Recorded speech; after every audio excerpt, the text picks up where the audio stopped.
You are watching Access LaPorte County, Channel 97. Coming up next is the February 9th, 2024 meeting of the Long Beach Building Commission. You can find more information for this meeting by visiting www.accesslaportecounty.org.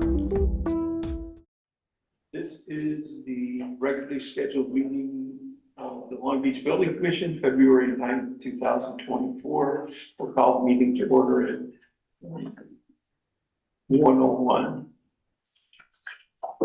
Leonard's not here. Pete? Yep. Joe Jackman? Here. Ken's not here. Bob LeMay? Here. Anita Revenues? Yes. Joy Schmidt? Here. Henry Wong?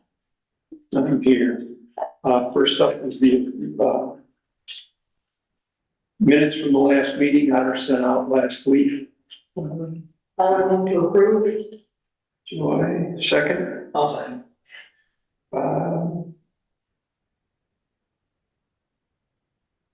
All those in favor? Aye. Aye. Opposed? Not opposed, but just, I wasn't there, so I can't say no. So those are accepted. We don't have to do roll call, right, on votes because there's not a call. Great. Commissioners report. Oh, before I start, we'll get into that. We have a meeting, the police have a meeting at 3:00. I think that's why Mark walked through, because he looked at us and then looked up at the clock and then left. So I think that's a subtle sign of, you better get them by 3. Commissioners report. We had 11 permits. I didn't have this filled in because I hadn't quantified it yet on your copy. We had 11 permits in January. Construction costs of $567,713.75, which generated $6,650 in permit fees. We received 120 calls on permits and information requests, responded to 265 emails, reviewed registrations. We did not have any MS4 outfall inspections last month. Typical 2 webinars a month, 1 DNR and 1 floodplain. Old business, the MS4. The town council, I'm not sure if it's this Monday, but by next meeting, we have to adopt the MS4 ordinance. It has to be done by April 1st, and our annual report is due April 1st. One of the meetings that we had, the state is going to put out for the MS4, our permit is a 5-year permit. Every year we have to do an annual report, and then every year there's an audit. So our annual report for 2023 is due by April 1st. And hopefully the state is going to have the form back to us so we can do it all online.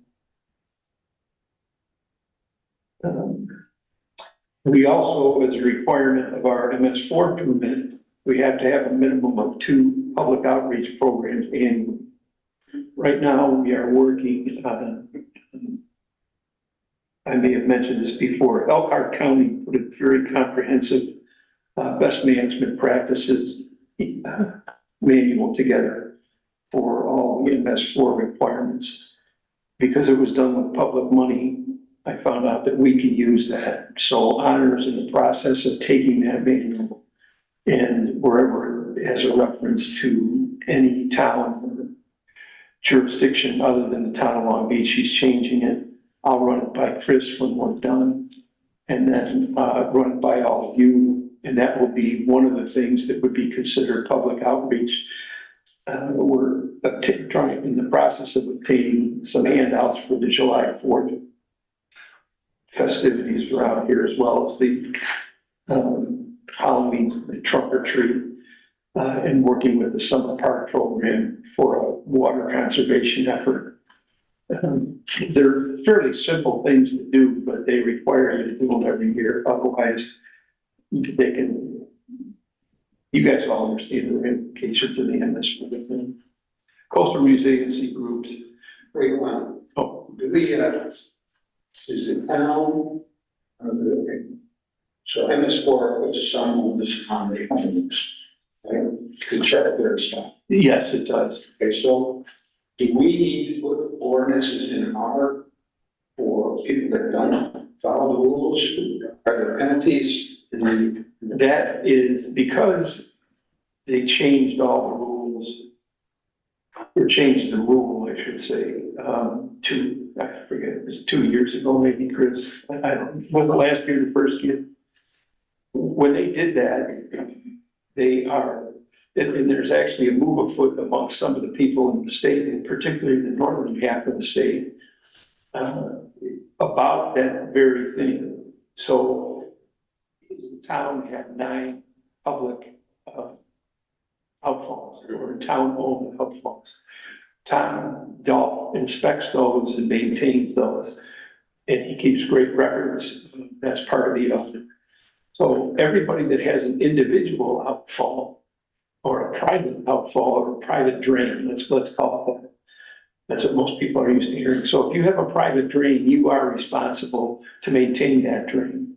And that information is the new one that's the town council is considered, as well as part of the manual that we'll be putting on the public. What we hope to do is, when we publish this BMP, the Best Management Practice Manual, we're going to email blast all of the residents and explain to them on a minimum basis or a short basis that they are responsible for maintaining their outfalls.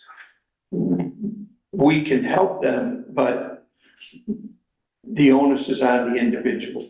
There is a section which was in the Purdue LTAP ordinance that you guys all did before, and that Chris and I are working on to make sure that gets done up to the council. That people can donate their drains to the municipality, but that's an optional thing, and we took that out, or we are taking that out. Really? Right, because otherwise everybody with a drain would say, oh, I'm gonna donate that to the town. I don't know if that really answers your question or not, Pete. That's good. To finish it off, who's responsible? I know you're the MS4 coordinator. Who's responsible for enforcing it, and who are there penalties involved? And I know the town, but let's say I that I don't maintain. What happens to me to make sure that I'm going to maintain that in the future? Right now, there are no penalties enforced on us, monetary penalties. If we, as a town, and I may be talking a little bit outside of my shoes here, as the town, if we don't follow through and our audit is not a positive audit with corrections that are easily collectible or correctable, it's possible that we would lose our ability to get, what's the street grant? You town council people know that. CCMG. Right, CCMG grants, or actually any grants from the government itself. That's the issue. But as far as finding individual homeowners, I'm not well versed enough on that, Pete. There, I won't go just because recollection from some of us probably together for later. In the proposed or canon ordinance, there are civil penalties, and there are provisions within that ordinance that is to be adopted for violations. So there are enforcement proceedings. I will, No, but is that something the town is? yes. Yeah, it is much like the floodplain and everything else that they decide to hand out to you that was handled by the county, and yeah, unfortunately puts the onus on the town to enforce those. Coastal resiliency groups, we've pretty much let go of the Great Lakes and St. Lawrence Cities Initiative. That program, I think, was just a bait or a hook to set individual towns up to join their initiative. And Chicago, Milwaukee, Detroit, I don't know if we need to be in that. So I pretty much have not, I have stopped responding to their requests. The Lake Michigan Coastal Program, which we have a grant before them right now. Our grant passed the first scoring session. It's under further review. They have given us a second chance review. There were 6 grants that passed the first scoring session. Ours was number 6, meaning that we had the lowest score. But we're trying to work with them to see if we can boost our score, and also they have expressed to us that there are other methods of funding through that same organization. So we're hopeful. Did they ever do the plan for us, the general plan? That's a different one. You know what, Pete, I can't remember the name of that one. And what I sent out last night, which is not on here, is the NERC Coastal Resiliency Survey. And I sent it to you, Mark. I think he sent it to the town council people. We're going to send that out and send it in, or fill that out. Building department software, we expect the new building inspector is going to be presented to the town council. Hiring that building inspector is going to be sent to the town council on Monday. Monday, whatever that date is. We expect that they will approve them. Once that is done, we're going to start up the training again and hope to get the software so that we're using the system. And I'm going to say into the second quarter probably by the time it's done. We have an application for payment for that, not payment, so that people can pay their fees before into the clerk's office now and come before the council. Spoke with Meg Collins about that today, because I don't think she was included on that email, but since she's the fiscal officer, she's gonna have to work with this, and so I think she's gonna be talking to you. I met with her yesterday, yeah, I did, there's a lot of stuff on there, I think that is, are duplications of, some of that I think is for private individuals. Meg was gonna call the bank, find out what they would say, so that she can inform the council what the best avenue is. We don't have to accept credit card payments.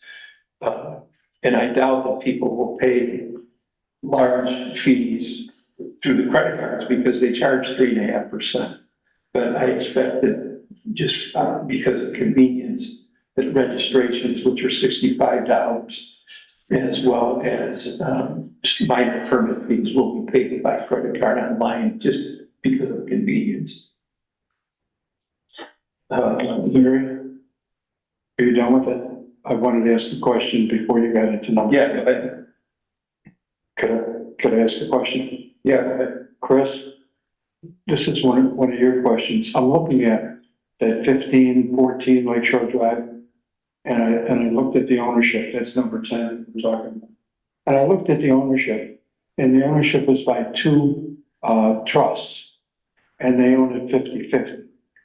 The only thing, and maybe I'm going too far, but I'm just thinking, who do we take direction from? Or how do we know that both trusts are being represented when there's a direction for us to do something? I think that the representative owners would need to be satisfied that there is permission and an agreement to do that, so. So if one owner is speaking up, that owner would need to provide something with us that owner is representing both trusts. Yeah, either a limited power of attorney or some letter of acknowledgement that they have permission, absolutely. I don't think we've ever gotten anything like that, Larry. I'm more than happy to provide that to you. I got the impression before that that wasn't gonna be a large hurdle for them, that they were all on the same page, but that's an easy fill in the blank just to cover you guys. Yeah, just so we have a document. And then the second question is a more general question. And if it's time to discuss it now, it's fine. If it's not, I see the words plan review. And to be honest with you, I would like to get an explanations, plan reviews and permit applications. And because I have my impression of what should happen, and I don't know if we're working on those bases. Okay. That's actually up next on number 10. So everybody, the documents were sent out, I think a week and a half or so ago. They were sent in individual PDFs. So what I did earlier this week is I just scanned them all so you guys could bring them up. Larry, just for clarity for me, I was looking for the plan review that was submitted for this property. And the latest one that I can find was submitted on May 23rd. That's the document. The rest of the documents that we got, am I correct? That the last plan review that we have is from May 23rd? It may be, Joe. I guess I don't know if is that a question? It may be. I think we may have talked about it in other meetings, but if that's what you say, I'll take it. I was just curious. Just making sure there's no other filing. Yeah, I have to admit, I tried to look through all this thread and it's pretty long. But I didn't see a site plan for the 1514 and 1515 address, nor did I see a permit application for both addresses. I did see a permit application for a septic system. Okay. I get Hunter's not here, so I have to look at that. But what we got on the 30th is where there's a site plan for the garage across the street, which I don't know, that's 15. I don't know what it is. 15, 15 maybe. That would be 15, yeah. 15. So there's a site plan for that. And then there is a site plan for the 1514 in that information. It's not a survey, it's a I don't know what, it's a site. It's not, from the surveyor, it's from the engineer. Can I say something? This is Barb Moran Goodrich.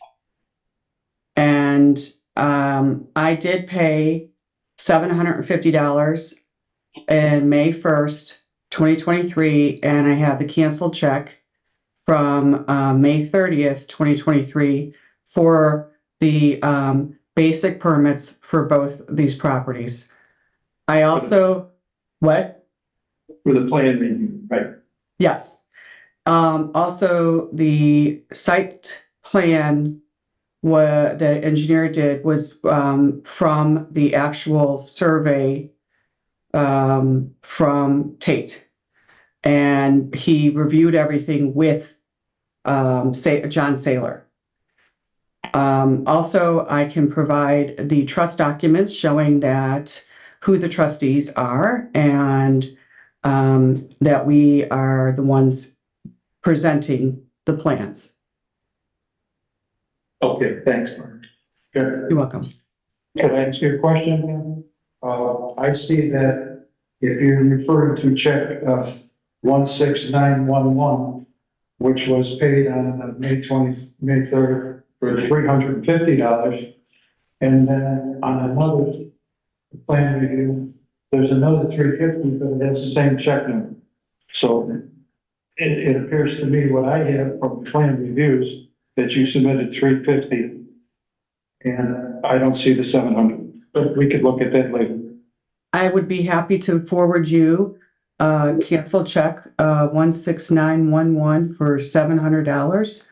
And yeah, I would be happy to send that to you. Thanks, Bart. So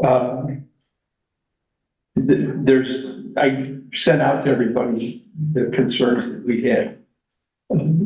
First, on 1515, the garage. The garage is proposed for an empty lot across the street. But the question becomes, our ordinance, will we allow a garage on a lot without a primary residence on it? That's the first question. And, so does anybody, I mean, I think we need to figure that out. My simple answer is no. So Chris, can two properties across the street from one another be combined into one lot?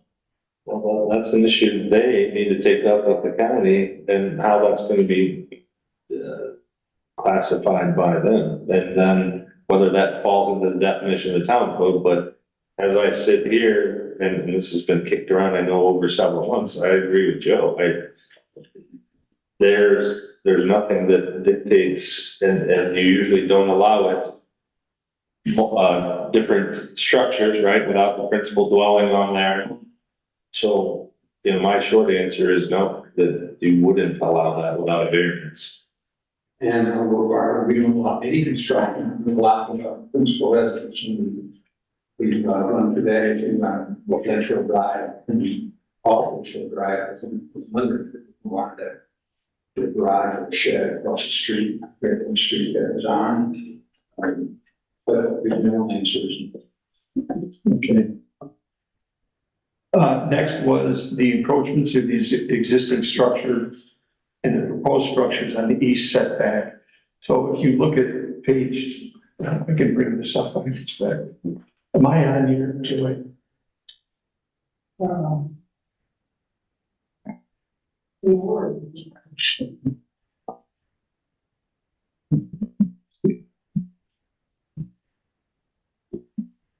One word, no, through the Ken is now, Ken is on Zoom. Okay. So,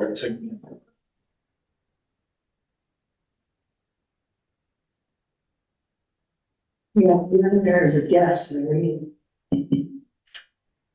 just as a point of clarification, Ken has to be able to be seen and heard to be able to participate in the vote. Yeah, I see him.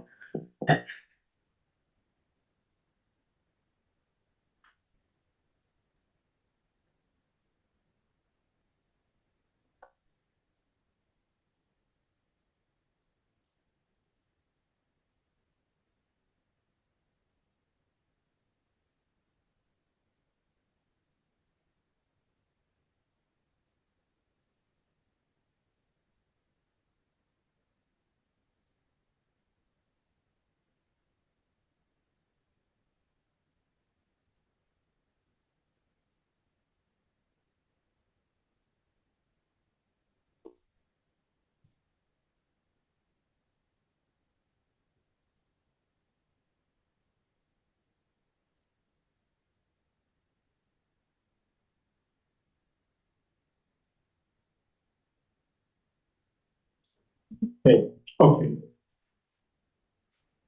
So this drawing is the site plan of the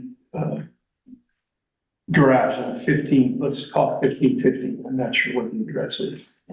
So, lot 51. Next is the site plan for the existing house and what the proposed construction. So first, item of concern or discussion will be, see this line across the bottom where if you come from the bottom of the page, it's my cursor shoulder. And so this line is the 6-foot setback line. So the existing structure is encroaching into that setback. I can zoom up and tell you exactly how much if you want. 1 foot 4 inches into that setback. So the existing house is fine, but what happens then is for what's proposed, which I'll get down to then, would be an increase in the volume within the setback, which by ordinance, we don't allow. They removed the areas in the west setback, which is in this hashed area. so that they're compliant there.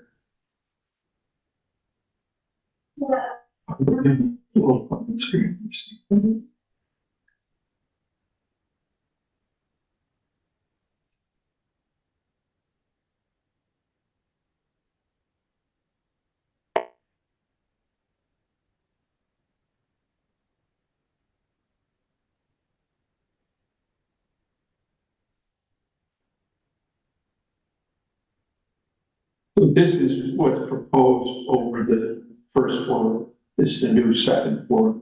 In this section, they don't show the 6-foot setback line in here, but it's 1 foot forward you're encroaching into the side setback. Does everybody understand that? Yes. Yeah, one thing about that is I saw in some of the emails too, where they said the surveyor estimated the encroachment in the setback. I can tell you right now, when they go for a variance, the BZA is not gonna go for that. They wanna know the exact inches and feet of Okay. variance they're granting. Right, it would appear to me, and I'm not. Just- See this, hold on.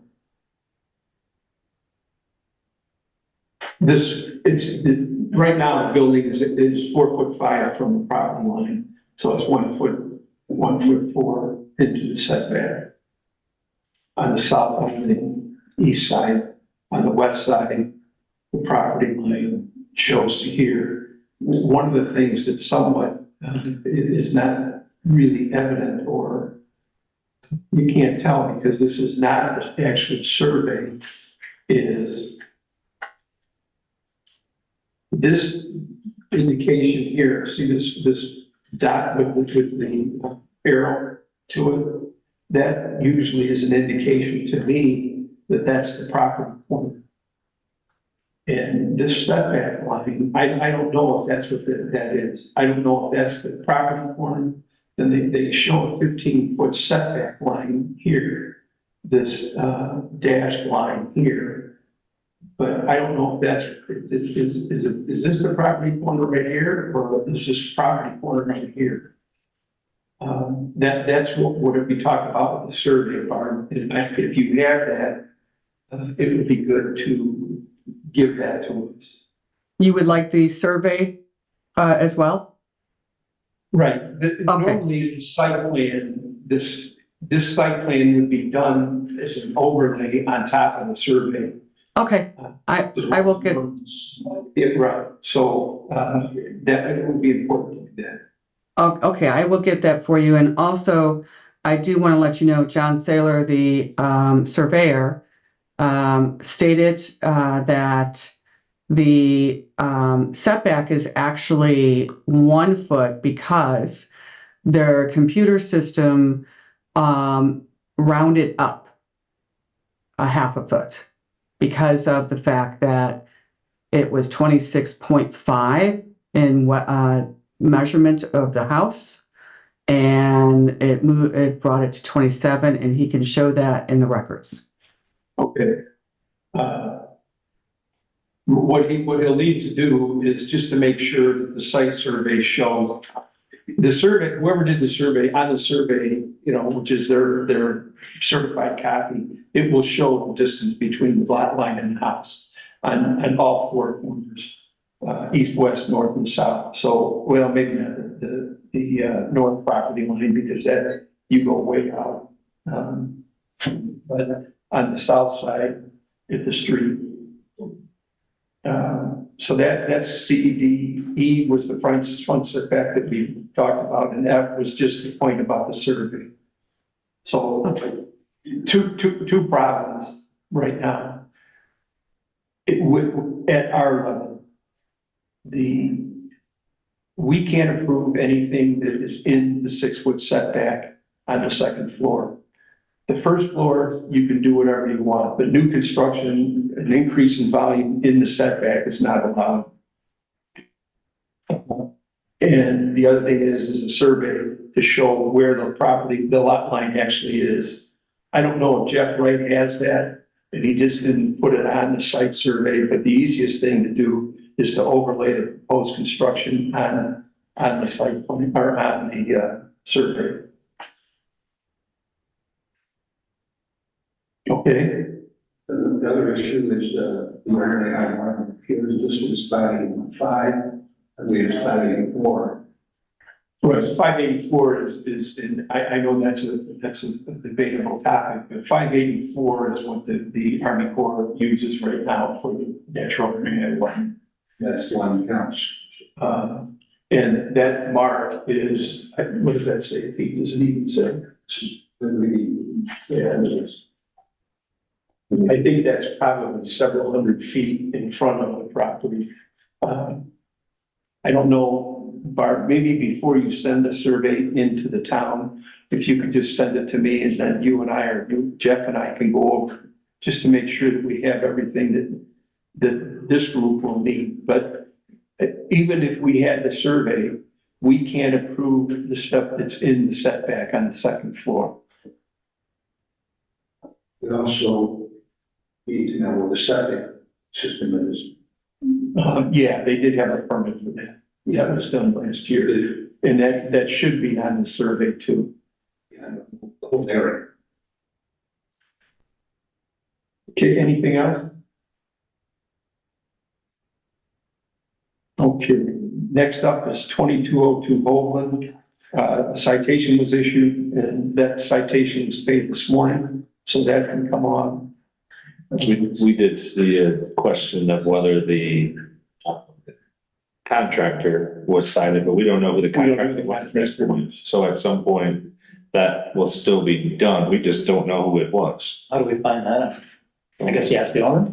Sure, but they're under no obligation to share that, so. I mean, they could have done the work for all we know. I don't know. Could have done it themselves.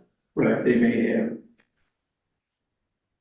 I'll ask about that.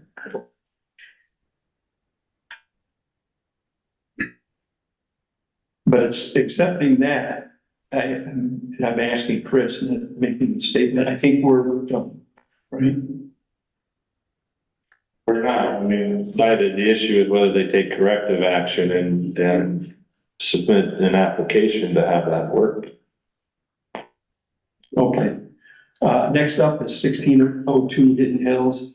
This is, Can I speak to that? I got a sure. call from Bill Lafayette this morning and asked that we remove this from the agenda. sure. Do you know what they're? Yeah, that's what I was gonna jump to. I'm assuming we can, Chris, can we jump? Okay. Because everybody here in the audience is here for one property, they're getting funds. 2313 Open Wall. So we have the owner, the architect, and the contractor here. That, as I mentioned last meeting, is a lot of people know it as the Knot House. So we had questions. I had talked to Heidi, who was here, the architect. I talked briefly to Eric as well. So the things that I had questioned or had questions from you people, the commission directed to me. There was an encroachment on the open wall setback into the 30-foot. And Heidi had explained to me that is a on-grade slab. And we allow an on-grade slab to extend 48 inches, or on-grade entry, pardon me, with one step on it into the door. And we allow that by ordinance, so that took care of that. The Larchmont Avenue setback, there's two 30-foot setbacks because it's one lot. So the way the lot is, there is another property owner that owns this. Does everybody know what I'm talking about? Okay, so I don't have to bring it up. So there's another property that extends into and cuts off what I'm assuming at one point in time is part of this lot.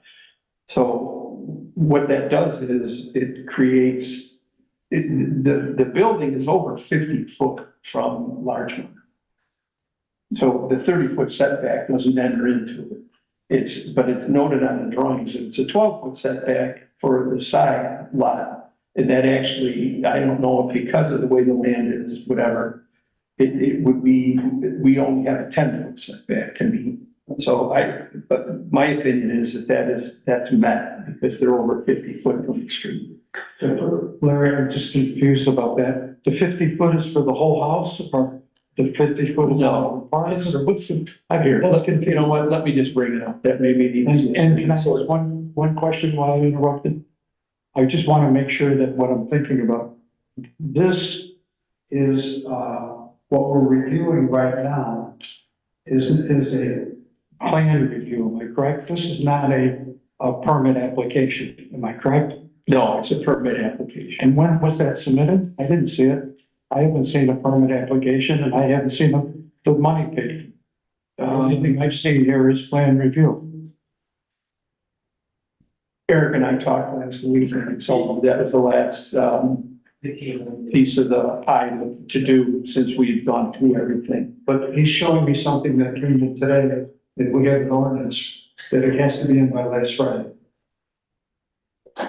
Well, I guess you could consider that an error on my part. After we went through all these with Heidi and I had to look at my phone, tell you that day, last week, I called Eric and I said, I think we're in good shape here, accepting the guest house. I said, the next step for you is to get, your payment in, which, I guess it was brought in today. Okay, so I just want to say, I'm just one person, but I will not be able to discuss this because I haven't thoroughly reviewed it. Okay, how about if we just go over the points that I have here and then we can make a decision on that at the end. Is everybody okay with that? Okay. I'm having a little difficulty getting this, doing this, so I'm wondering.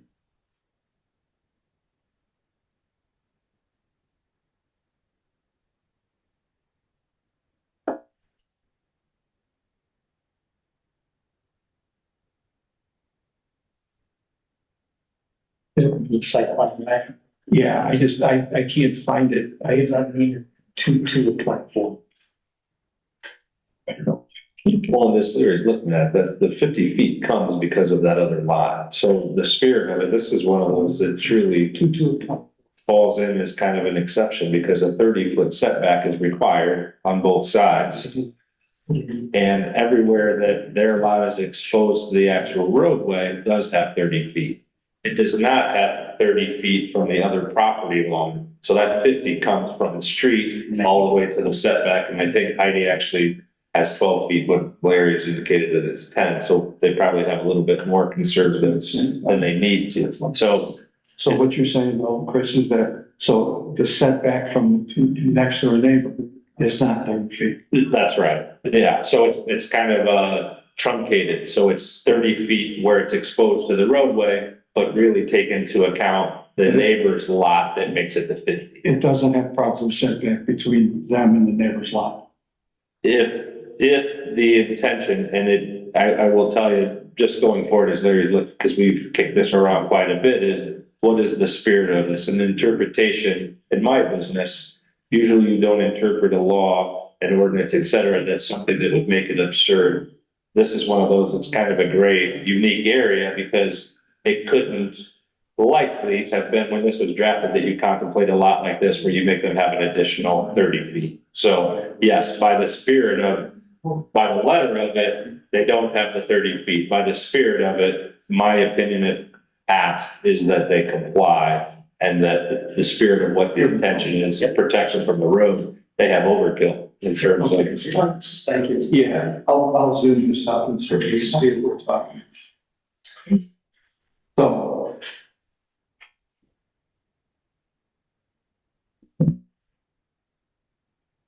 I need my year-old granddaughter here to do the technology stuff. Okay, so this is point. You can see open wall here. See this dashed or dotted dashed line? It kind of goes through the septic tank. That's a 30-foot setback. It's a 30-foot setback from open wall, and it's a 30-foot setback from Larchmont. So that comes down, everything's fine. Well, you get to this section where this is 12 foot between the house and the lot, but the actual distance from the street is over 50 feet. I mean, I didn't ask Heidi to tell me exactly what it is, but you can see the chord or the radius here is 67 feet. So straighten that out. It's got to be between 50 and 60 feet from the house to the chord of the curve. So my opinion is that meets, even though it's not his own, it's not the Scott's lot. It's not, I guess, I don't know if I'd say it's not their fault, but they don't, this is land that puts this house well over 30 feet from here. Is that the town's land to the north? No, it's a private home. I don't know who it is. It is, it's Rich, Bronski. Yeah, he owns this, I think, a couple, 2 or 3 lots. So is everybody okay with that one? I mean, Yes. okay. Septic field, I discussed it, and it's every spot that is, adjacent to a property line is over 6 feet, and the rule states 5 feet. Any questions on that one? Well, okay, so then the last issue is down here is the guest house. And, so it's kind of like not kind of, it's really not like, I guess I was gonna use it as an analogy. We don't allow 2 dwelling units. I don't know what the proper term is, Kristen, tell me what it is. On a single piece of property. So then there's an issue of, is this grandfather because it was already there, it was bought, so when they bought the property, it was a house and a guest house. And that, I think that's the last piece of the puzzle here. Everything else, my recommendation would be that everything else meets our ordinances. So this is the question, and that's what is up for discussion today. What would the rationale for not grandfathering be? My opinion is, once they tore down the house, then there's no grandfathering. But the house isn't torn down yet. Right. Oh, No, I think Joy, I'm not speaking, I think she needs the main house. right. But they're not tearing, they're tearing it down? Main house? Well, they're replacing it. Is the new house going to be on the same footprint? It's bigger. See the gray area? The gray area is the existing house. And then the new house is the darker area. It's on the property.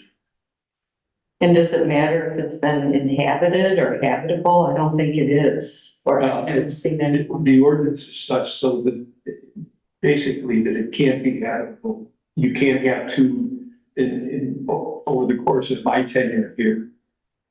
There have been people who wanted to put living spaces above their detached garages, and we don't allow it by ordinance. And that ordinance is not new. That's been around since I think the 70s. So we have that decision is, I don't know if it's a decision for us, if it's a decision for the BZA. I talked to Heidi about it. I haven't talked to the owners or to Eric about it. My question to Heidi was, is that a deal breaker? I mean, if you have to tear the guest house down, are you not going to do this? So then that's the discussion that we have to have, because we have to give them either a decision, yes or no, on the overall construction. So their application, I'm just going on here. Their application to us is tear the main house down and build a new house and leave the guest house. Yeah. And my opinion is guest house would then be illegal, so we need 2 residences on the same piece of property, and we don't want. Well, it would be the guest house would be legal then. The main house would be illegal. Main house. It wouldn't be permissible. But there are currently 2 housing residences. on the Yes, same but property. when they correct the nonconformance, by the letter of the ordinance, when they correct the nonconformance, nonconformance doesn't exist anymore, and they have to comply. So they have 1 residence or residential dwelling unit on the lot. You don't permit 2 without a variance. Doesn't say they can't get a variance to do that, you can't. You're saying for the few days or few weeks or months between the time they tear down the old house and start the new house, they're in violation. Let me give it, well, I don't know if it's a violation, but let me give you one there's currently a BZA petition pending. They tore down the house after being advised that you might have an issue on a non-conforming lot, which doesn't stop them from building, but the house was non-conforming. They tore it down, clean slate now, right? Right. And they're asking for a variance because they were not allowed. So let's say they tore it down and wanted to start construction in 2 days. By your logic, they'd have been able to build it because it was already non-conforming and they're just building something, although they're increasing the non-conforming. Well, the difference is that they're asking for the permit to build a new house now. They're not, the other folks didn't ask for a permit to build a new house. They just tore it down, and then there was this period of time between the old house and the new house. These folks are coming to us and they're saying, this is what we want to do. To me, Well, getting to decide whatever you. tear the old house down, put a doghouse there until you build a new one, and then say, okay, you know, I mean, You get to decide whatever you want. yeah, it just seems crazy. My opinion is only one house can exist on this lot. They can choose one that they want to build without a variance, I agree. And if anybody says, well, we're making them tear the house down, we're not making them do anything. They're deciding what they want to do. Because the example, which bothered me, and I know I said I wasn't gonna, but I did look into this area. The thing that bothered me is that all of a sudden, if I come to this committee and I say, I want to build a new house, you say, great, Joe. So we ask a whole bunch of questions. Well, you know, how big is the lot? Do you have 3-car parking? Do you have this? Do you have that? And we don't give them any grandfathered anything for that lot. We don't grandfather anything on the lot that they're gonna build on. Because the main trust is they're building a brand new house. And a brand new house has ordinances when it's built. And these are all the ordinances that we're talking about. And you can't build two residents on the same property. And I do think that customarily, this town, other municipalities and decision-making bodies, that whole existing footprint has kind of become a customary thing to allow, but as Larry has shared long ago on a long-standing issue in this town, technically, if it's a substantial rehab, rebuild, it is a new construction. Not planting that to say that you don't do this, but I think that customarily you have in the past, if you're on the same footprint, you've gone along with that to say, all right, you're making the effort to not clear out the non-conformance.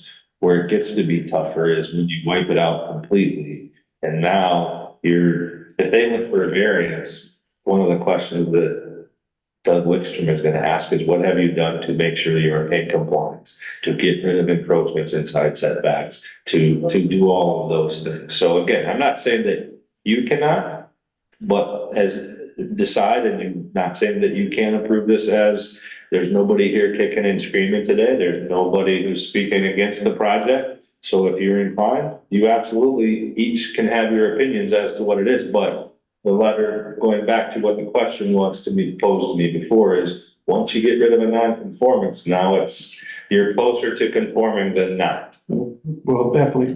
The other question I had, since I said I wasn't gonna ask questions, but the other question I had was, talking about septics.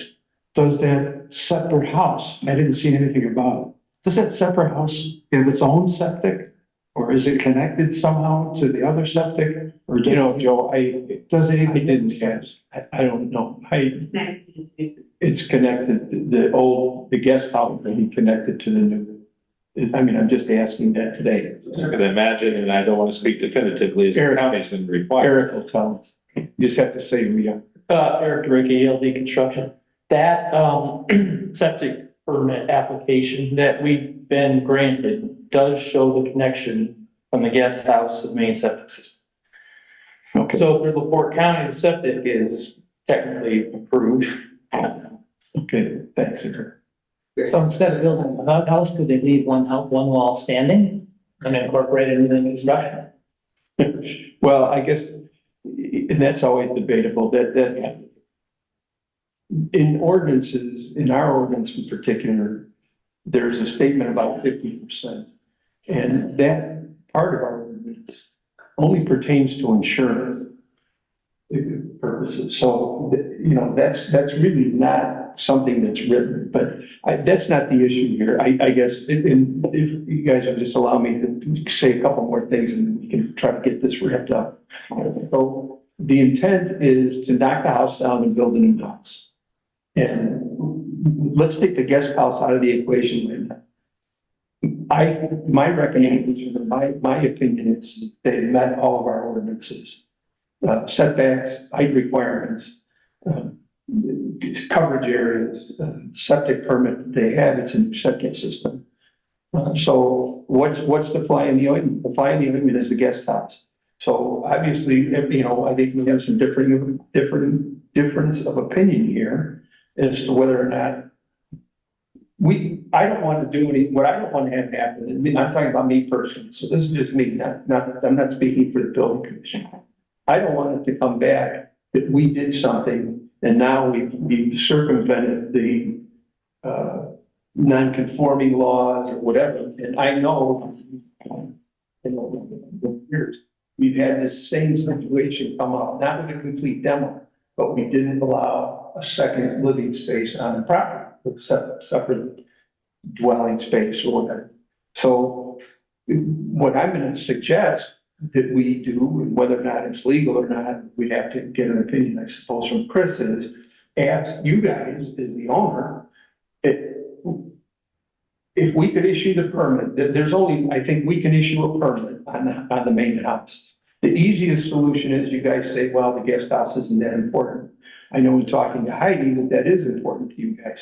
So if we were to issue a permit and say,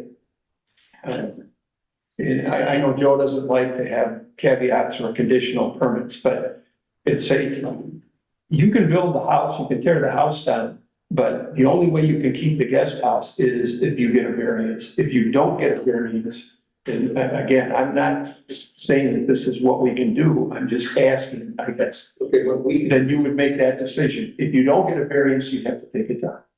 All we can do is either approve the permit or deny it. We have no consideration what the BZA might not do. We have to move any ordinances that are on us. And as I say, the way that this is a line review or this permit, whatever it is, that we cannot approve this permit as it stands right now. If they want to come back with a revised permit without a guest house, then I assume we will approve. But as it stands right now, I don't believe we can approve this because it's against the ordinances. And that's all the authority we have.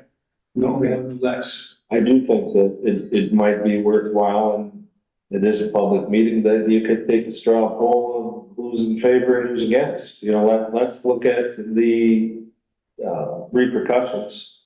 If you get a decision that somebody doesn't like, their recourse is to appeal it to the BZA. Either way, for, against, whatever. I mean, you certainly seem to have three strong opinions against it. And so, you know, you each decided, I've given you my opinion on what I think it is. Everybody has their opinion, and that way they can make an informed decision of whether they'd like to table this, whether they'd like to push you to a decision on it, whether they need to go for a variance on it. I think regardless of what your decision is, and I'm not suggesting that if you were to turn it down and they get a variance, the current constitution and makeup of the BZA has generally not allowed multiple dwellings on one lot as of recent, handful of years. So that's going to be an upward battle regardless. Okay, so I'm going to make a motion that, are we talking about permit approval or not approval there? Yes. Okay, I'm going to make a motion that we deny the permit. And the reason is, the second residence on the property. I'll second that.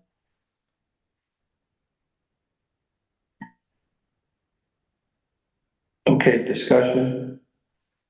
Just for clarity for myself, I did make a statement earlier, but now if we're talking about a particular topic, which I believe is going to be the pin swinging of this I am definitely gonna vote.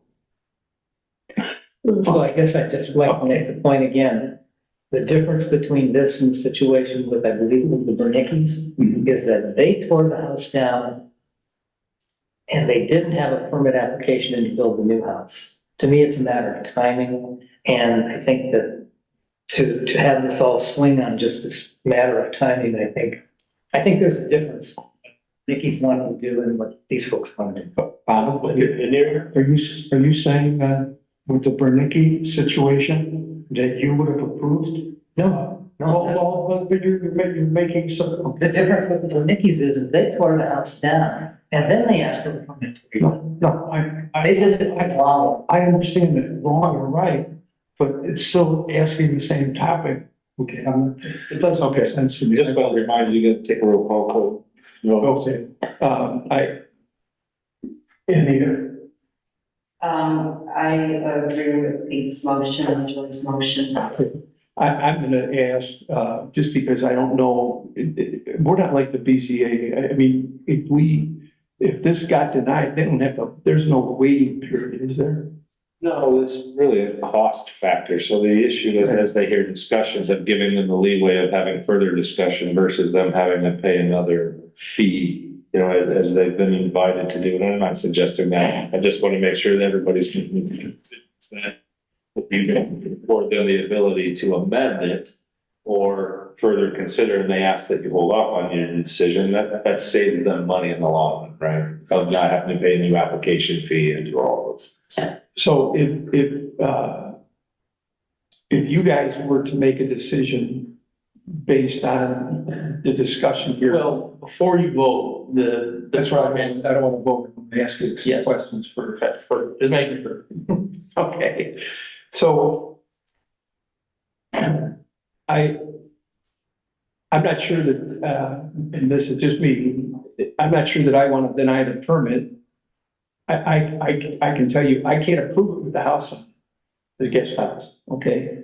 So, But there's, We got a motion. okay, let's follow through. So, if they want to, at some point here, they want to withdraw the permit, that's for a day or something like that, I mean, that's fine. But right now, we have a motion on the floor. So second, if there's any additional discussion, we should have it. As I said, I'm going to withdraw and table a permit, that's fine with me. But right now, we've got a motion and a second, so we need to vote. Okay, so my part of the discussion is I would rather see the permit tabled than denied and see if we can't figure out whether you guys want to go and get a variance or you want to come back and say, we're gonna tear the house down. I think those are the two choices. the actual permit application that turned in along with me today has the guest house removed. Oh, it does? Okay, so you're tearing it down? We're gonna look at our options. Okay. Yeah, that's a problem. So as you've heard here, we couldn't approve the permit if the guest house is gonna be left there. Okay, if you're not gonna remodel it, it doesn't, and maybe that's a problem that I didn't convey to you well. If the guest house is on the property still, I think you would see during a vote, this would not, it would be denied. Well, I mean, in the interest, because I think the nuances here sound wrong. You're only, back to Pete and Joe, what they have had, you're only considering what's been asked. And so let's say you were inclined, some clarification, I don't look at the applications and the plans unless asked to. So we have a motion based on one understanding and a second, and we're in that discussion phase. But if you were inclined to grant it as requested and making it clear, much like we have another one you're going to, with the conditions that clarify, that's not staying there. And they're forced to then ask for a variance. They can only do what they've asked for in the application. So that not being there, that indication is that they're going to tear down that house, tear down that guest house and build a new one as asked. If they want to then pivot from there, that's going to be on them to go get a variance. And then, you know, the issue is, do they have to come back to you with regard to anything they want to do? Does that make sense, Larry? It's, And yeah, I think you're right. I'm getting mixed up in trying to help and then trying to. Let me ask a question. If we were to, I don't know who it's on. so we were to approve this, on the condition that the guest house be eliminated, is that your final decision? Would you take that for the one change? The guest house, so it's not necessarily, it's not going to be like another residence, no one's gonna live there. It was just, it's a building that's been there since the house was built in 1931, and it's gonna be a game room for, If it has a toilet, it's not a big. it has a toilet right now? No, but it's a second. That's the issue. The issue is, and that's what I spoke to earlier. We've had several people say who have a detached garage. Let's say that is a garage. And they want to have living space in the garage. By ordinance, that's not allowed. You're not allowed. Living space means you have a kitchen, you have a toilet, you have facility. You have to live in that.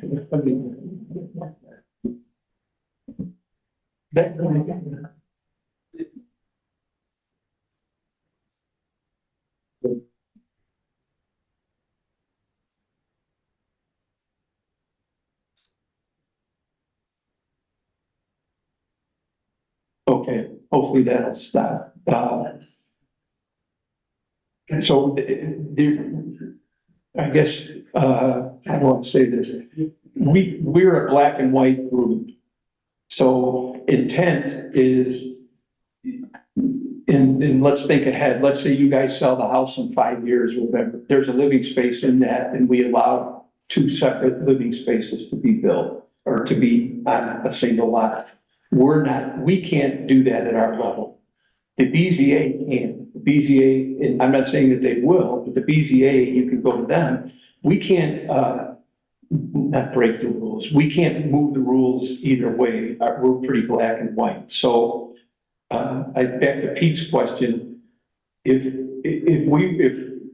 we were to say this permit can be, or it is approved today, with the condition of that guest house being torn down. I think that's one issue. Otherwise, I think it's denied. Yes. Can I say something? I mean, we're going round and round now.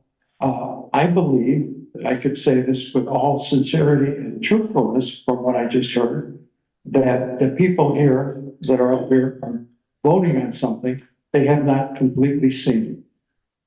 Because if there's been an addition to it or a change to it, we should all review whatever that addition or change is to make sure we know what we're looking at. Because I'm hearing that there's something new. And I don't think we should vote based on whatever somebody's telling us, nothing wrong with the people saying that, but just, we should review it. Now, if this is important and this has to be done soon, let's have a separate meeting next week. I don't care, but let's not do something and vote on something that we haven't reviewed. Okay. Well, there's a motion on the floor. Any other discussion? I think that motion was based on the permit we're looking at the guest house. No. Yes. Guest house. So. Well, work in the guest house has been removed. The guest house, the proposal and the next one is that it still stays, but it just doesn't get worked on. Oh, yeah, this is. Because it can stay, it could be not sure. Pardon me? It could still be a game, we just cannot have fun. See, we don't know what they're proposing. I've got, you know what I think the best thing to do is, I think we're gonna have to vote on the motion. I don't know what Chris can help us. Is that, Withdraw well, I think he was right. And then I'll get together with Heidi and you guys and we'll figure out the best avenue for you to take. And then, as Joe said, you can ask for a special meeting. So you wouldn't have to wait till whenever the March meeting is. And we can get together next week early, sit down and figure things out.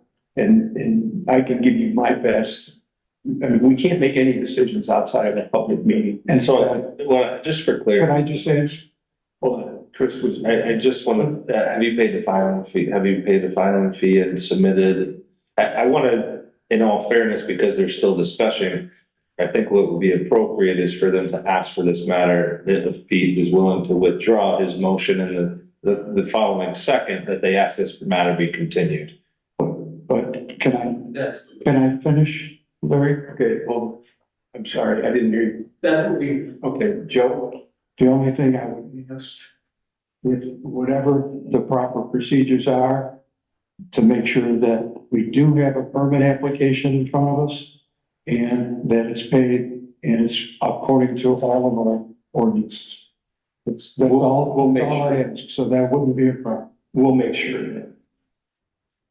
Pete, are you willing to, withdraw your motion? Has the permit fee been paid? Today it was paid. Okay. It was paid yesterday. Okay, so Yesterday. I'll be glad to withdraw the motion to table this project. I'll second if we need the second. I'll draw a second, if that needs to be done. Okay. That's good. Okay, we have to have a roll call because Ken's in it. But we didn't do it. Oh. Okay, all right, so we'll get together, we'll figure out what you guys want to do. Hopefully we can come back here and have, you can call a special meeting, we can have it, I think it's 48-hour notice to the public, and we can get it going. Okay? all right, Thanks. Okay. While I'm on a roll, Larry, the next one, 15. Maybe I missed it, but we're talking about this 25-23 Lakeshore Drive. I could, no, we're up, we skipped you over down to 13. Oh, okay. Okay, 13 is the Mount Clair Way property. And did everybody read what I sent out about the septic in the dispersal area? Yes. So I talked to, so everyone understands what the issue is. Let's see if I can bring this up here. Could we review that quickly, Larry? I just wanted to make sure. Yeah, let me just bring it up here, Jill, so that we're all in the same. Because while you're doing that, Larry, I just want to make sure, we're looking at two different things that you supplied to us. One talks about an easement, and then the other one, talks about the different things that can be on the property. Am I right, Larry? Because that first one was actually about an easement, that there would be an automatic easement for certain things.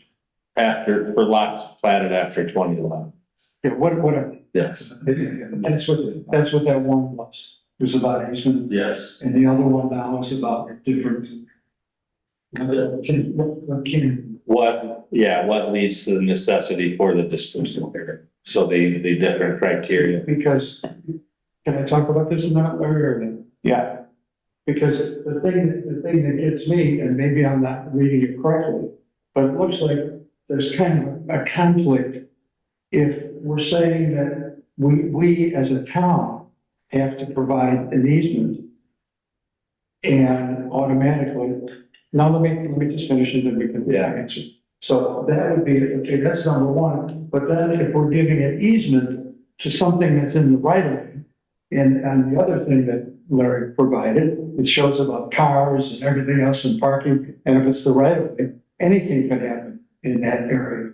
So that's where I'm confused, and you can straighten out. Thank you. So I think that you're not wrong, because Larry and I kicked this around too, that this is something I can't believe hasn't been challenged somewhere along the line. I think that the county has properly interpreted this and applied it, which is why they approved.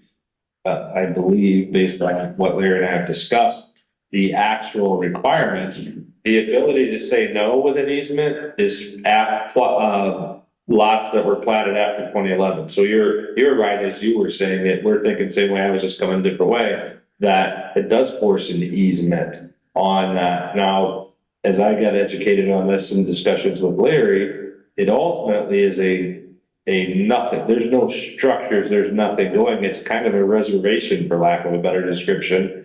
But one of the things, and I don't want to speak for Larry and steal his thunder, but one of the concerns here with making sure this was clear to them is that the property owners and applicant is that nothing can be done then, no parking, no, because at some point, 5 years, 10 years, none of us are gonna be doing this, maybe. And so we wanna make sure that there's something that makes sure that future building commissions, future enforcement, future town councils have something to go on to enforce this.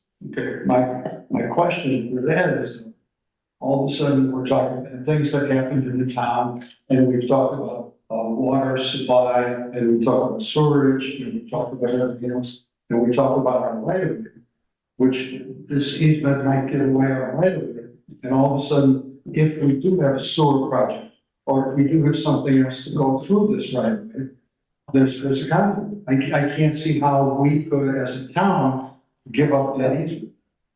Okay. Wow. So let me just run through this real quick, what's happened here. So last meeting, we looked at this, we said, okay, we voted on issuing a permit. We had concerns about the driveway being on grade or at grade rather than needing any retention. That was a condition of the permit. We had a concern about this dispersal area, which I have up on the screen right now. I don't know why that other thing's up there, but Joy, are you playing Tetris? I'm trying to fix it out. So the applicant said, oh, I checked with the health department and they said that that is okay. So I went to the health department and I said, give me some input on this dispersal area. How did the decision come about? So then I sent an email out to everybody here and I said, the health department made a decision based on the rules, which I can show you. Hold on, let me figure out how to get that out here.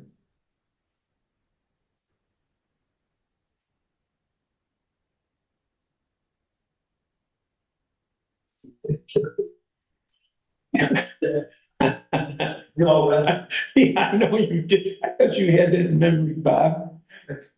Let me get to the right spot here. Okay, so I'm not going to read all this because it's not necessary. A dispersal area, which I'll bring the drawing up, is an area that's adjacent to and contiguous to or I should say contiguous to, the normal drain area of a septic tank or the drain field. And it's required because one of these things happened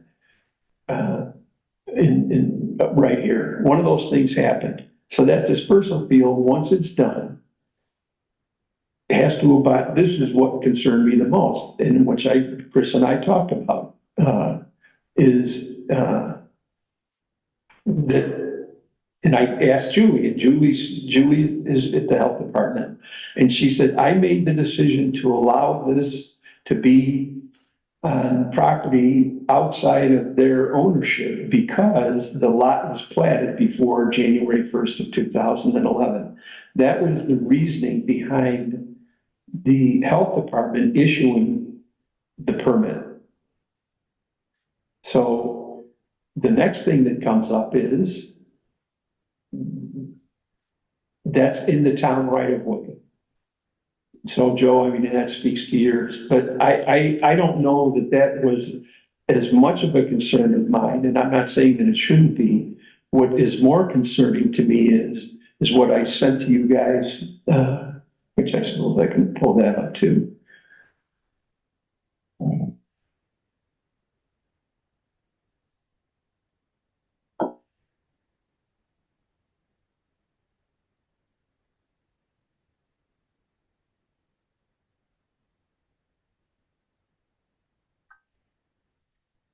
Yeah, that's all.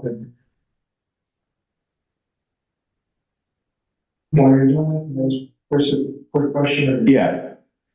Now, just not saying that I want to do this or anything else, but okay, so we've got an opinion or the ordinances of LaPorte County.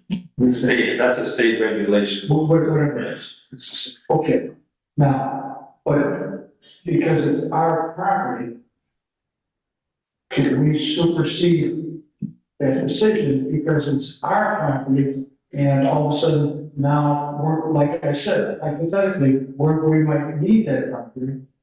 It would apply to anyways. I believe that if there's ever a need, let's say sewer happen in some boiler, whatever, could be water, could be anything, that if this issue were to come up, that it would need to be some exception through the county. But do I think we have the ability, without challenging the issuance of that permit or doing something like that, I don't think that you could stop that. I think you would have to take some action to appeal their decision or something like that.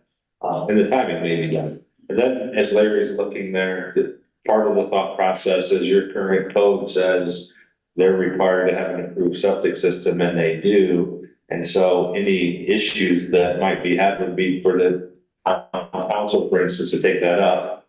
But for you to hold it or withhold anything, like you've already approved this, you just need to issue it based on the conditions. I believe, and again, not trying to speak for Larry, the reason this came up is that I think Larry, what we determined at Beth is we want to make this a public record so that it somehow hopefully surfaces in the future in case there is usage of it. You know, somebody tries to put a parking space there or a club outside of it. So what's up on the screen right now is this is copied directly from the septic rules for a dispersal area. The dispersal area, I'm gonna read it because it's easy. No buildings, foundations, slabs, garages, patios, barns, above ground, below ground, swimming pools, retaining walls, roads, driveways, parking areas, or paved sidewalks are allowed in the dispersal area. Chris and I talked about this for quite some time. And as Chris said, it's not today. It's what happens down the road. The ownership or the, the part that is in the town's right of way here. That's a different issue than the condition on the permit is such. We've already covered, I think, and I said it to Chris, I haven't sent it to you guys yet because I wanted to make sure that we've got it all the conditions at one time. Conditions of the permit are, you have to abide by the steep slope ordinance, and you also have to understand that you have said to us, and we are agreeing that the driveway can be placed here because it is in a setback. We allow that, but it has to be at grade. No retaining walls, no planter boxes and whatever around the driveway. To go further with that, Larry, and I think to answer some of Joe's questions, when you look at all of these, it appears the spirit of these are things that are above ground structures that would be in it. Now, there is the catch-all under N that says other structures, and whether a water pipe or sewage is a structure under theirs, I imagine with the spirit of this, but I think if it ever comes up, we're just gonna have to get clarification. But the issue that I have, that rule is there for a purpose. Yes. That purpose is cars, et cetera, et cetera. That's right. And you're saying in the near future, tomorrow, some guy can go by and park his car, and we're not protecting that area. That's what bothers me. I mean, Well, it's incumbent upon the homeowners as well. So it's incumbent upon the homeowners as well. So this is kind of a dual effort because you're not going to let somebody park there, number one. Number two, by the condition to the granting of their permit, they're not allowed to. But three, you're kind of going to what Larry's point is to make this public so that if it does come out, we discussed it. It's again, two of those that are kind of gray areas today is, do you report this permit, for instance, so that it is on the record, so that if they do try to sell it or do whatever, that we make sure it's flat. but I'm saying, and maybe I'm going too far with it, but I'm saying all of these things shouldn't be there because you could damage that area. Well, who's stopping the guy that just comes by overnight, throws his car there, ruins whatever he could possibly ruin? I mean, there's something here that doesn't jive with me, that you're not protecting this I area. think we're talking about the same thing. We are saying the same thing. And it's not the town's, the thing here is, it isn't the town's responsibility, it is the homeowners. Now, what does that do for them once the septic system is in and it's granted with the the illusion of preserving this area, right? But if it's just some other guy comes by, it's nothing to do with the homeowner, nothing to do with anybody else, they just wanna park their car or whatever. So he's moved that area and. Not your responsibility though. But who's this then? It's but technically the homeowners, they're the ones that. Fireworks, I mean, for instance, right? I mean, it could happen. It's one of those that I know it is counterintuitive. I agree with you, Larry, and I did discuss this significantly, but then we go back to the code. Your only charge is that they get an approved septic system, and they did under the rules. So if anybody, it would only be if the town wanted to kick and scream and try to challenge the issues of that, then they don't affect the rules. And then, Larry, I'm sorry, I'm getting so much, I didn't miss what you said, but looking at the circuit, if you want to call it a circle, he's also in, because that's part of the driveway, correct? Where the top of the circuit is, those lines, or is that just not? That's just because I circled it. I mean, that doesn't, that highlighted area isn't a measured spot. It was just so that you guys would understand what we were talking about. But just to be clear, this is a dispersal area because shit blows down. Yes. And according to the wisdom of what made this regulation from the state, it's okay to put the dispersal area on your neighbor's property. If it was platted before 2011. What were they? Well, Well, let me go one step further. This is for a place to be clean the water to get. That's what they're, when you look at the dispersal area, it isn't the waste, it's to allow more opportunity for that waste in the tank. So the water that actually is clean, right? That is the thought. Okay. these, I don't think we have to. so here's what happens with the dispersal area. The dispersal area, most of what we see in septic permits in our town have no dispersal area because the county has issued the permit based on you meet the rules. This particular property doesn't meet all the rules. So you need to have, for lack of a better term, I'm going to call the dispersal area a backup plan. And you are required when you have to have, you need a backup plan, which is what I've highlighted here. If any of these things where I'm moving my cursor up and down are present, I don't know exactly which one that they hung their hat on to say. I think it's because this property this is a very steep slope here. So I think what they've said to the owners, and maybe I shouldn't even say this, but I think what they've said to the owners is, look, where this purple is, that's your drain field, which is what everybody else has. But we're concerned that drain field may fail at some point in time. So you have to have, it's not a coincidence that this and this are the same size. You have to have a backup plan by rule. They didn't just make it up. It's by state law, which is what I showed you. So I was concerned, as Chris said, when we talked about it, it's what happens. We have to make sure that these people understand this can't be used as a parking area. You can't, put your beach stuff on there, put a shed on it, do whatever. So they have to understand and agree to it. That would be a condition of the permit. Down the road, that's what Chris brought up. He said, hey, what happens in 5 years? What if these people sell this house in 2 years or 3 years? Somebody else buys it and they come in here and none of us are sitting here. We don't remember. And they want to put a shed down here, pave this area. That's what Chris and I talked about. And that's what Chris is saying, and I don't think he's suggesting I won't speak for him, but do you record this? Do you make it known? So this is with a deed or this is with the property. So that no matter who gets involved in this, it's not us that are running around, hey, don't park. Right? This needs to be recorded. It's one of many things that need to be recorded, needs. Because that's the only way to guarantee that if it's not recorded on the deed and they come up with some sort of quick driving, well, then nobody will ever know this. And that's what Larry and I were kicking around. How would you even know to flag it here unless it really did trigger do we need to try to work out a way with the clerk's office between the BZA and the way is to have sensitive things like this. And I'll give one more example when BZA grants a variance with a special condition on it that, you know, there is an in-law that's attached, but it's used as an office and nobody's gonna, how does someone flag that in the future? So, you know, maybe there's a way with this new system that's coming in that can kind of try to cross-reference these, because there isn't any way. I mean, this could be recorded, right? You don't know, absolutely. I'm saying in general to try to overkill, Pete. So yeah, putting it on the record, but also having some way that might flag it here for future. So yeah, that doesn't turn into a gravel parkway for jet skis and those things in the future. No,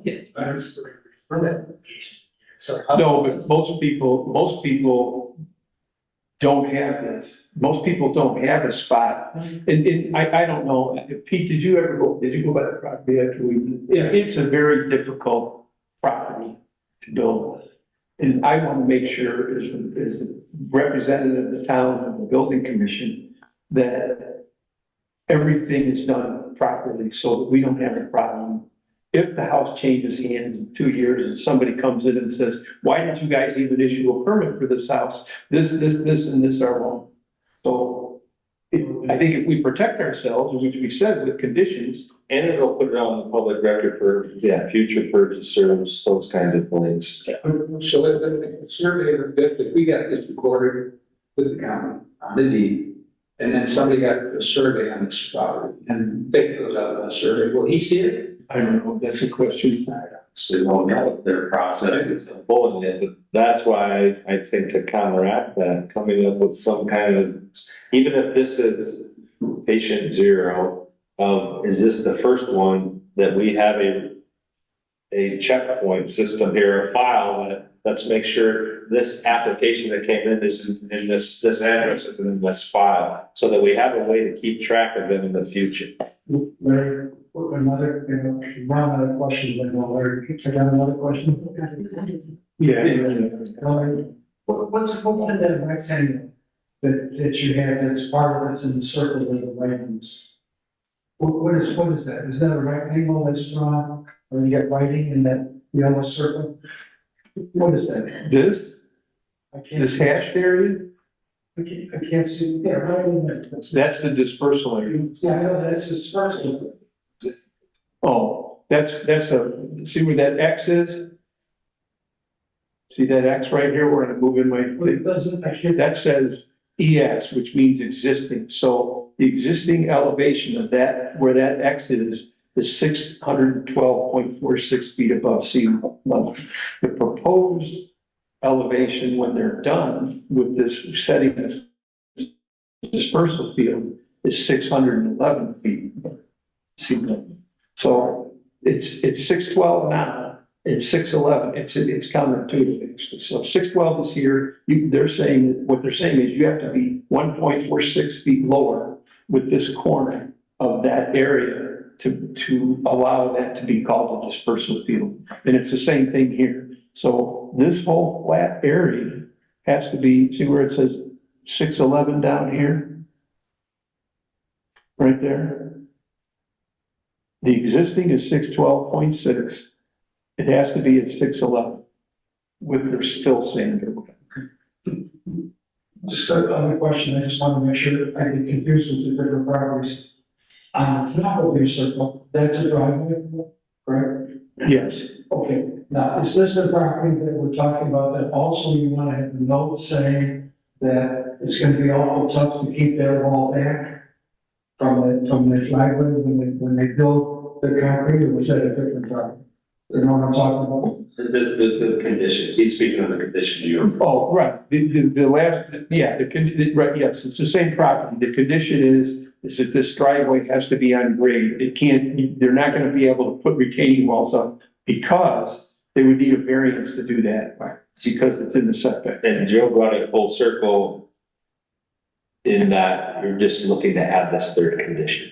That's right.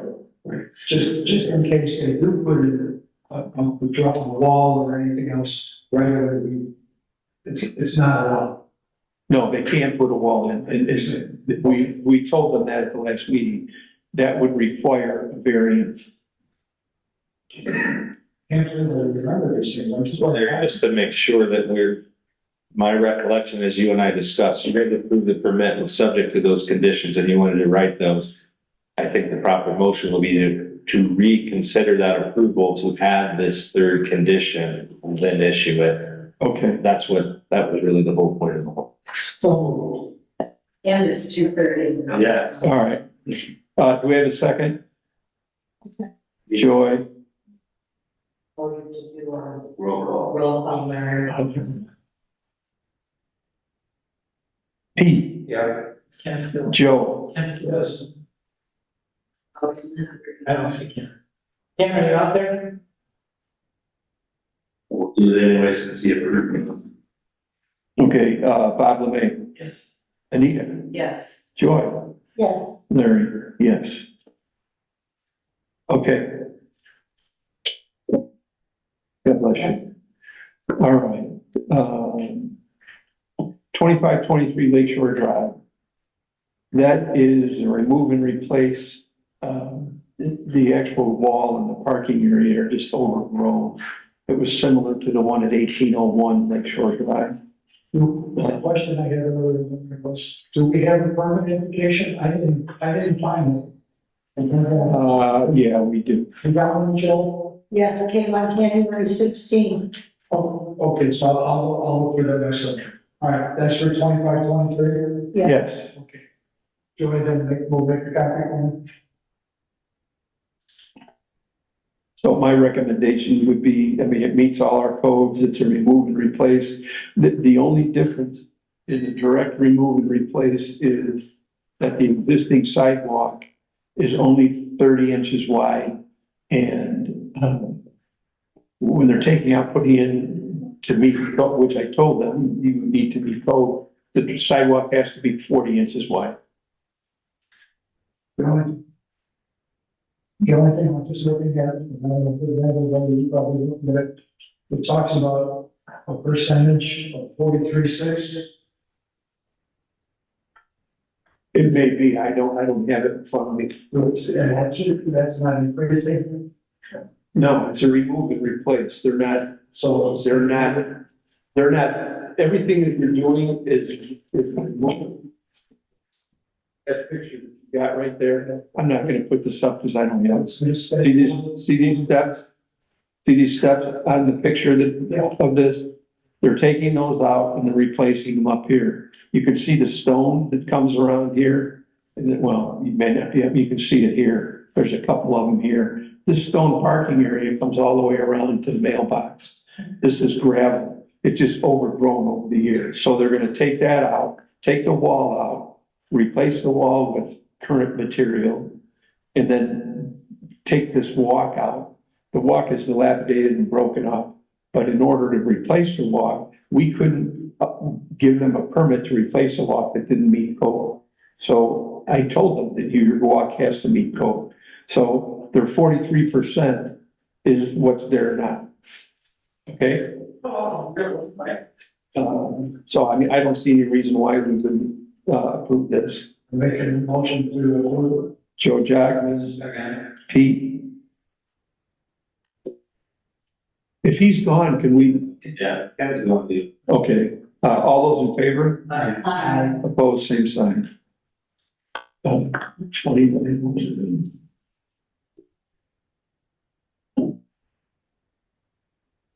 Oh, 2901, landscaping and hardscaping, remove and replace. It's non-conforming lot in coverage now. The allowable coverage is 5,463 and a half. The new work will reduce the non, so right now they have 95,97.95 in coverage. So they're over their allowable coverage. Their new coverage or their new work is going to reduce the non-conformity to 5532.9. So by ordinance, we can approve that as well. Larry, their documents talk about their impermeable allowance. Pardon me, Joy? The documents that they submitted with their coverage calculations reference impermeable allowance. Let me pull it up. Like, is there other permeable 20 minutes. things they should be? Yeah. 2901. They know. Here we go. Are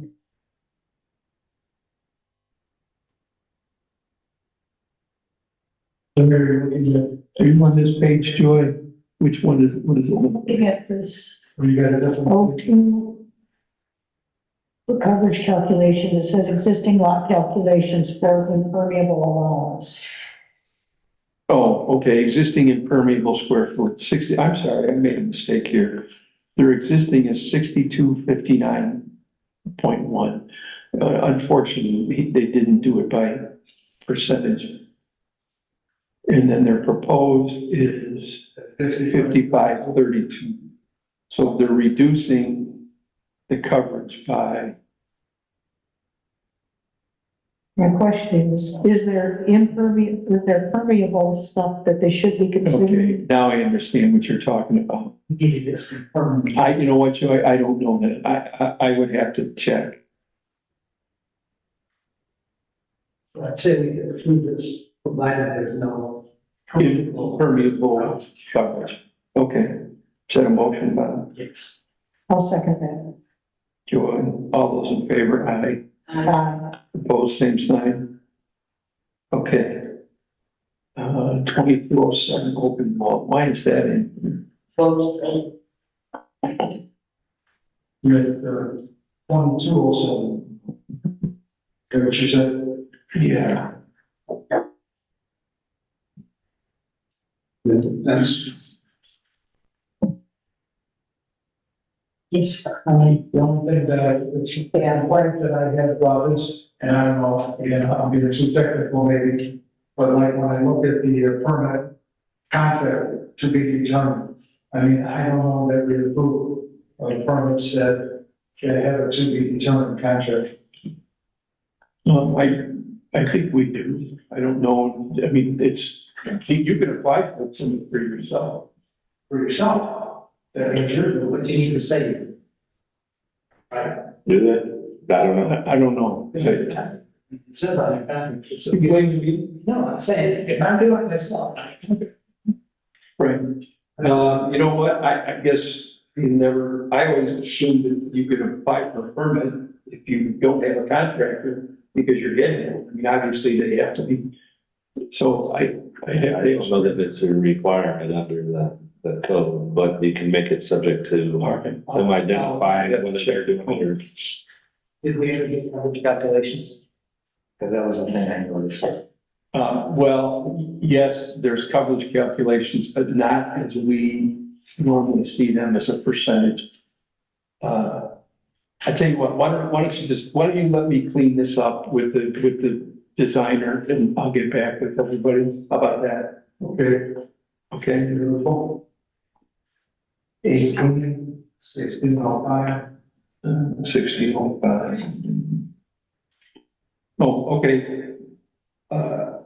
This is a new replacement of deck, a lot of exterior, all of the work excepting the deck could be approved, but I asked for calculations. They just sent them in today. And they're over there without even considering the driveway and the parking area in the rear driveway. They're over their coverage. So I will go back to them and tell them that if they want to keep that, the permit is approvable except for the additional square footage because it's a remove and replace, but they want to extend the deck, which they can't do. This one just came out today. Yeah, they just sent the calculations into. Yeah, this is the one where I did the actually, they did the calculations, I did. Yeah, that's it right there. Yeah, I did the calculations. Right, and it's over the allowed, so I'm gonna have to go back and tell them. If you want to do your work, you can do it, but your deck has to be the same size or you go to the BZA. I have to wonder if those calculations weren't made on purpose. Because the driveways, oh, no. Yeah, I'm thinking maybe. I wish that. That was a good one, Pete. 2911 Lothair, I can bring that up. That is, in addition to. Yeah, but too small, I can't see it, you know? Yeah, you can read those numbers? Where? I I would pull it out, but I'll be able to. can't read those numbers. All right, I'll bring it up here. Because the only thing, it sounds like what they're doing is they're adding a screened-in porch. And I don't know if I can't read how much, square footage they're adding and what that affects it. Okay, Well, isn't there stuff here that? Larry told me the calculations are there, I just have to bring them up, that's all. You can't read it. Too small. Boy. That I don't have to do this here, but I'd like to bring the room up, let's see the calculations. Oh, yeah.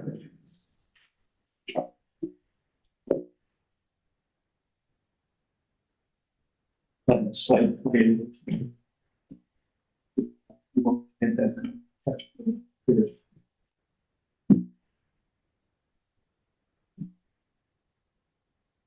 Here's another thing that would be obviously, all the setbacks, I don't know how that. They meet all the setbacks, yeah, they own the lot to the west of them, where they're doing the work, and there's a big wooded section there.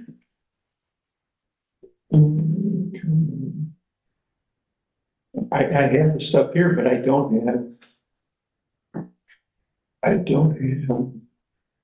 What's the address?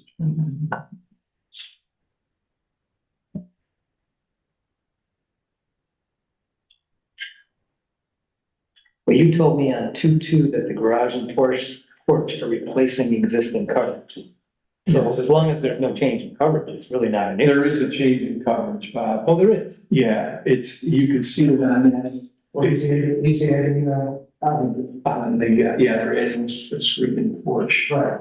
Oh, but you said the porch and garage are replacing existing coverage. This, It says, it says with addition of the screened-in porch. right, there's an existing, Is there a patio back there now, maybe?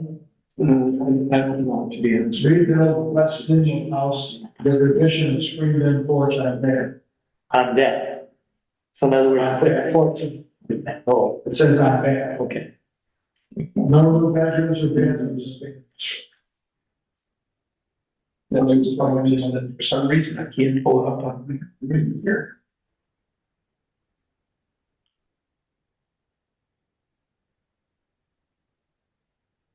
Here.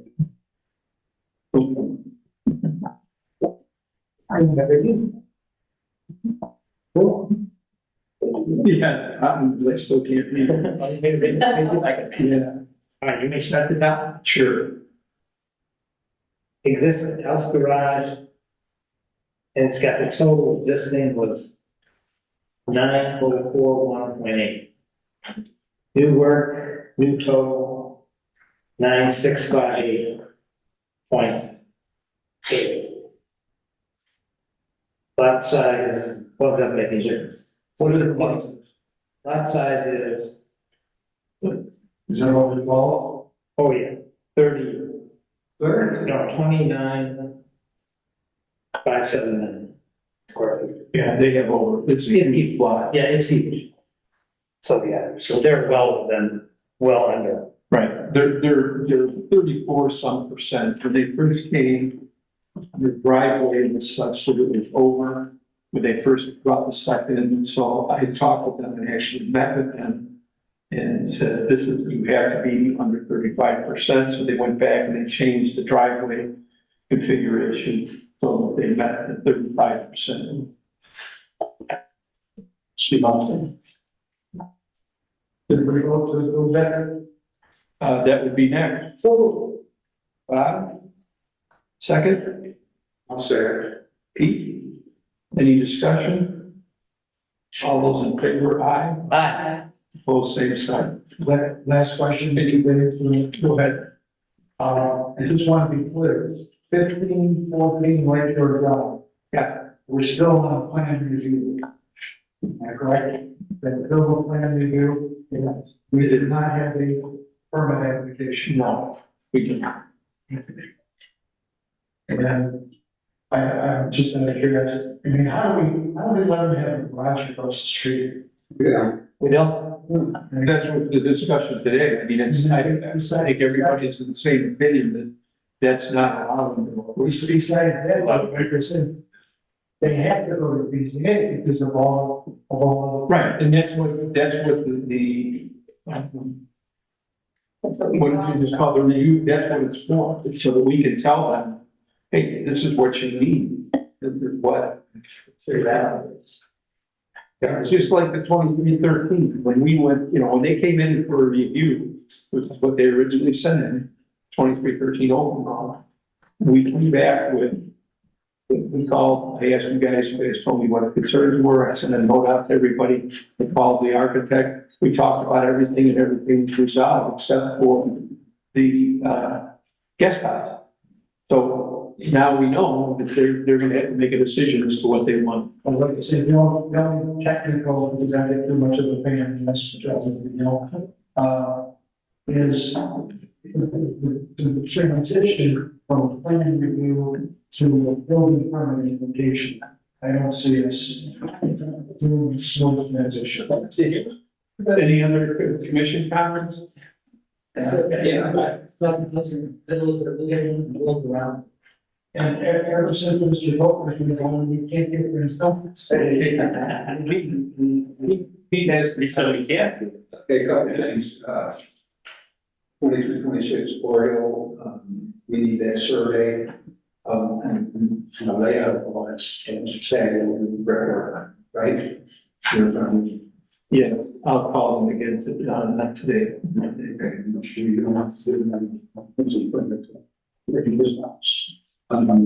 I gave you guys something about dumpsters, or they had a chance to read anything about dumpsters.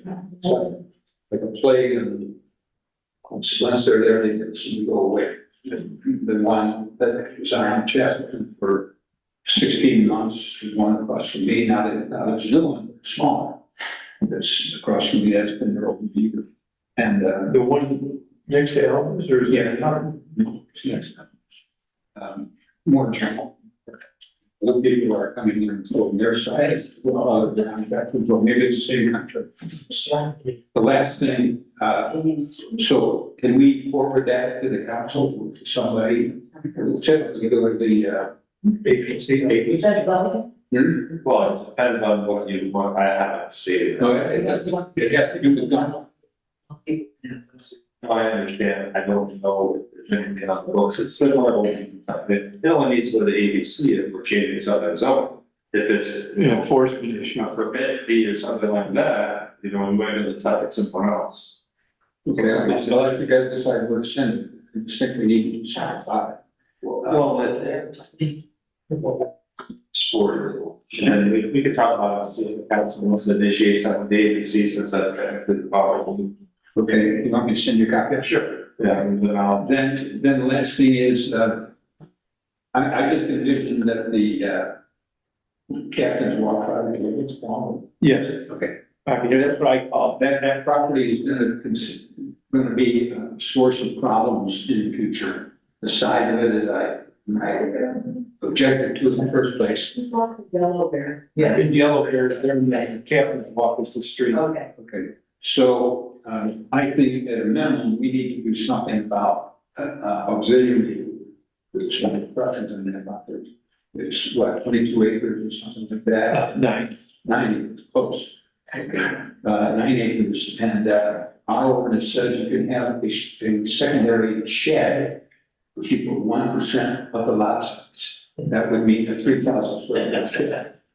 So I believe we need to, write it, it's something that says the size of auxiliary structures should be limited to such and such, and my feeling is 10 by 12, 20 square feet. They already got a 3-car garage with an extra thing. So unless there's some objection, I'll just write something out for the next meeting and we can discuss it. But there's a host of things that can go on in that property, and everybody should think about it.